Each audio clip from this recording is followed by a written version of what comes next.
Big boss season 7 new promo ఇప్పుడే తాజాగా విడుదలైంది. అయితే ఈ ప్రోమో ఒకసారి చూసుకోసరికి నాగార్జున గారు వీకెండ్ డే అంటే స్టేజ్ మీదకి వచ్చేస్తారు.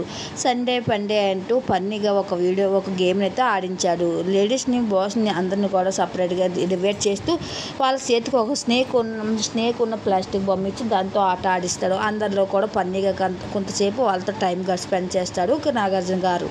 ఇక ఎలిమినేషన్ అయిన 8 మంది ముందుకు వచ్చేయండి, నిలబడండి అని చెప్పేసరికి వాళ్ళందరూ వచ్చి నించుంటారు. ఇక ప్రతి ఒక్కరికి కూడా ఒక బాక్సెస్ని ఇస్తారు. అందులో కొన్ని బాక్సుల్లో స్కెలిటన్, మరికొన్ని బాక్సుల్లో పవర్స్ ఉంటాయి. అయితే స్కెలిటన్ ఉన్నవారు ఎలిమినేషను, ఫ్లవర్ ఉన్నవాళ్ళు ఇక సేఫ్ అని చెప్తాడు. అయితే చాలామంది బాక్సుల్లో ఎలిమినేషన్ బాక్సుల్లో స్కెలిటన్ ఉంటుంది, మరికొన్ని బాక్స్లో ఫ్లవర్ ఉంటుంది. అయితే చివరిగా ఇంకా ఎలిమినేషన్ చేసే స్థాయికి వచ్చేసరికి ఇక కిరణ్ రాథోడ్ ఎలిమినేషన్ చెప్పేస్తూ ఉంటారు. ఈ విషయం కంటెస్టెంట్ అందరూ కూడా ఒకసారిగా షాక్ అవుతారు. అయితే మరి రానున్న ఎపిసోడ్లో ఏం జరుగుతుందో చూద్దాం. మీ అభిప్రాయాన్ని కూడా ఎవరు ఎలిమినేషన్ అవుతారన్నది కామెంట్ సెక్షన్లో మాకు తెలియజేయండి.